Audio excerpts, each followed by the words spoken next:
Hey, Jim Bouchard here, the Sensei leader, and I've got a quick update and then a little bit of a, I guess it's a little bit of a rant.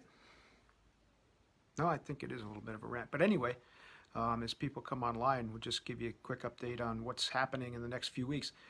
Getting ready for Las Vegas. That's the CU Leadership Convention. That's going to be, they finally gave us a date. August 2nd is when I'll be doing my session, and it's on leading through change and resistance to change.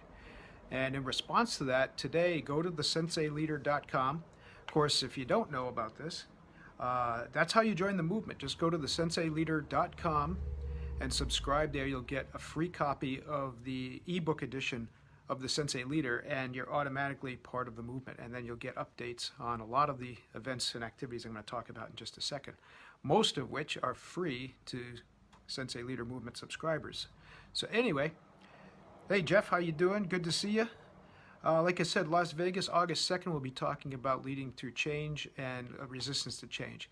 The blog, just go to thesenseileader.com, hit the blog button right on the top line there, and you'll find it. It's the latest article there. And there's four action steps you can take to help you lead through change. We're also going to be doing that as an online seminar, probably in the fall. Online, I'm going to call it online workshop because they're really not seminars, they're not webinars. That's what we're trying to get away from that word. You know, in a webinar, you turn the thing on for a half hour, an hour, and someone's prattling at you. Well, these are roll up your sleeves workshops. So you can come out of there with some action steps, and you're going to create strategies. I'm there to help you, not to tell you, not to lecture at you. Okay, so the rant. Let's talk about the rant. It's about soft skills. I'm really tired of hearing this word, soft skills. And I'm really tired of reading the same old damn research all the time. Over and over. I don't know how many times I've read some kind of report, and great organizations that are doing these, don't get me wrong. I mean, they come from Gallup and HBR and Stanford University and Stockholm and all these great leadership programs, all saying the same damn thing over and over and over. We know that people work harder. They create more. They're more loyal. They're going to stay with you longer. All of these things when leaders actually show that they care. And really do. That's the point. In fact, I just put up a meme. I said the last thing we need is another freaking study that shows us that people perform better when leaders show they care. What we need is leaders who actually care and know how to express it. And that's really everything we're talking about here at the Sensei Leader Movement. So when people challenge us with the idea that soft skills, or they don't want to make the investment in soft skills, I've got a response to that. What can you do without it? What can you do without the right mindset and the right attitude? And if leadership doesn't have it, how can they expect anyone else to have it? That's the whole premise behind the idea of leading by example. I'm sick to death of hearing leaders complain about the people on the front lines when that leader has a stinky attitude to begin with, you see? So if you want people to be enthusiastic, if you want people to get behind what you're doing, well then damn it, be enthusiastic yourself. Right? Live and model the behavior that you expect from others. That's what it's all about. Now, if you consider that a soft skill, so be it. To me, that is the most essential skill and trait that a leader can develop. And I'll tell you what, there's been times when I've been tempted to lose faith and just say, you know, maybe we really can't teach these things. Maybe people cannot adapt these skills and embed them in their own life and their own behavior. And I just don't believe that because I've seen it happen too many times. I've seen it happen too many times in our workshops where someone walked out, just something keyed them in a different direction, right? And then they were able to really take these things and make them work. So I'm not going to give up. I'm just not going to give up at all. I do believe that people can develop these human-centric leadership traits, but you've got to be willing. You've got to be willing, and you've got to be willing to look in the mirror.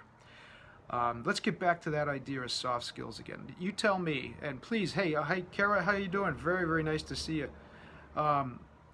Chime in if you've got some ideas, if you've got some thoughts too, you know. But here's the deal, and chime in if you got an answer to this one. What can you possibly accomplish as a leader? And I don't care if you're in an organization, if you're leading a team at the corner market or at a burger restaurant. I don't care if you're a shift leader. I don't care if you don't even have a title or rank, or if you're leading a big company. What the hell can you possibly do without the respect, trust, and loyalty of the people you serve? That's the fundamental question behind everything we do at the Sensei Leader Movement. What can you do without the trust, respect, and loyalty of the people you serve? Now, the key question is, how do you earn that trust, respect, and loyalty? And listen to me, it's not a one-off, and it's not something that you leave to chance. These things must become a discipline in your life as a person as well as a leader. And you do this, you earn trust, respect, and loyalty when you lead with courage, compassion, and wisdom. And let me hit the wisdom part pretty hard today.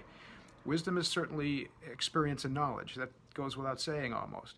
But in the martial arts, we had another perspective on it. It's knowledge and experience tempered by awareness. Now, I told you just a few minutes ago, I'm sick to death of reading the same old stuff over and over again in this research. I mean, just look behind me, these books that I'm on the computer doing research a couple of hours each day. And this word awareness, just Google it for God's sake, and you're going to get tens of thousands of hits. You're going to get thousands of articles on how important awareness, particularly self-awareness, is to leaders. And yet, people are pretty damn poor at doing it, and the surveys are showing that. That's the trick. Now, to that end, we are going to be doing one of the online workshops that we're going to be doing coming up. This is free to Sensei Leader Movement members. Is one in self-awareness, and it's centered on a very simple practice. It's a very simple practice of meditation. This is free on the site as well. Sit still, shut up, and breathe. I'm going to give you a very simple exercise in meditation for self-awareness to help you look in the mirror and help you understand who you are as a leader, as a person, and who you serve, and how that reflects back to you, how what you do reflects back to you in the responses of the people you serve. So watch for that coming up. Again, all you got to do is go to the senseileader.com and subscribe. You get the free ebook, and you get access to these workshops that we're doing. So anyway, back to the rant. Yeah, if you consider that a soft skill, if you consider these things soft skill, you're missing the boat, and you're going to get left behind. To me, there's two people. I'm not even going to say to me. I know this for a fact now. There are two types of people in the world. There are leaders and those who aren't. And if you're not a leader, like I said, I don't care about your position of authority. That's not what I'm talking about.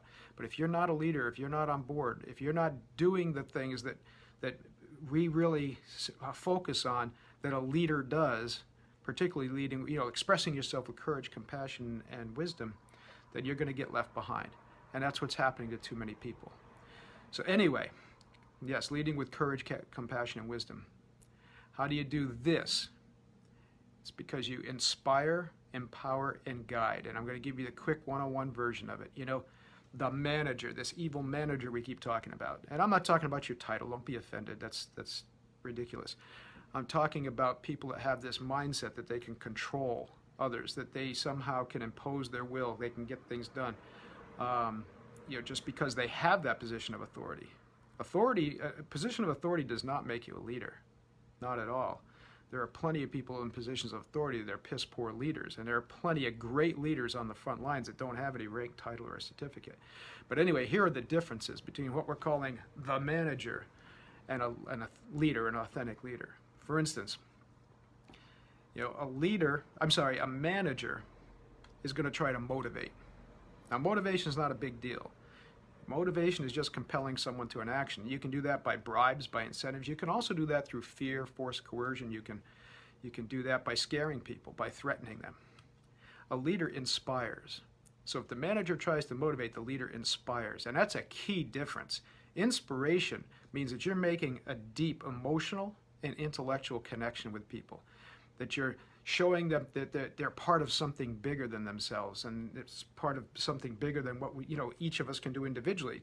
Together, collectively, we can accomplish much more, but that requires inspiration. One of the key things we focus on. Okay? The manager, we keep talking about, delegates. Ridiculous. Anybody can do that. Anybody can chop up a task list. Okay? The leader empowers.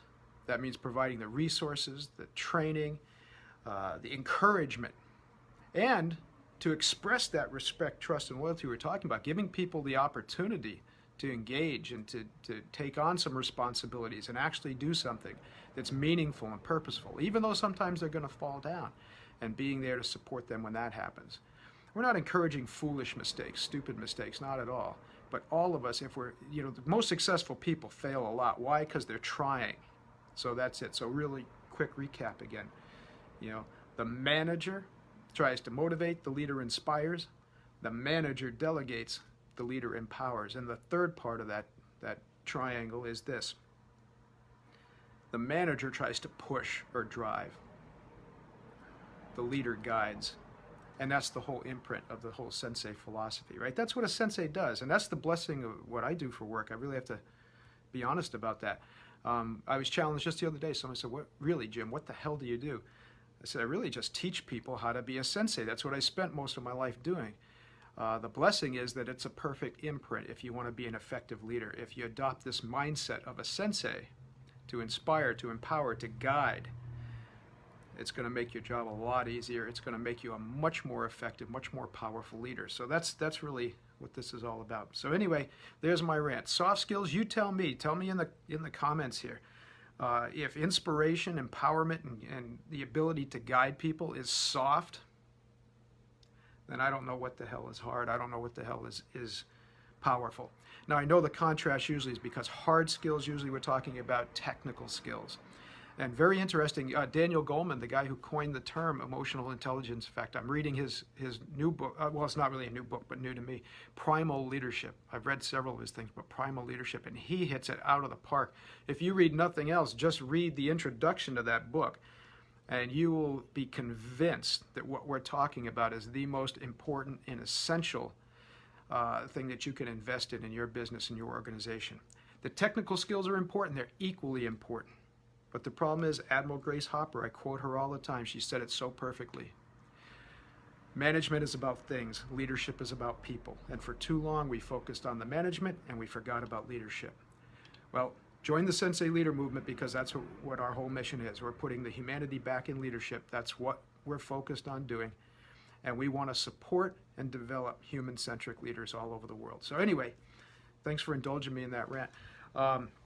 Las Vegas, August 2nd, especially, well, it's for people in the credit union world. So see you, folks. I hope we see you. That was a dumb joke. In Las Vegas on August 2nd. We are planning to do some hospitality there, and we're talking about doing some laser executive coaching sessions, executive mentoring sessions. We'll be doing that in our hotel. We'll be at the Mirage. The event is at the Mirage, right on the Strip in Las Vegas. And so if you're interested in that, if you're interested in the laser session, we're going to be offering that complimentary to some of the CU leaders that are going to be in attendance there. And just give us a shout so we can schedule that ahead of time. Okay, hey, thanks all you guys for tuning in. Hey, Peter Spanos, great to see you. Kara, I think I said hi to you. So good to see you again. If I miss names, I'm sorry. I'm really bad at trying to follow that lead. So, hey, thanks a lot for tuning into the update, and we'll be back with you very soon.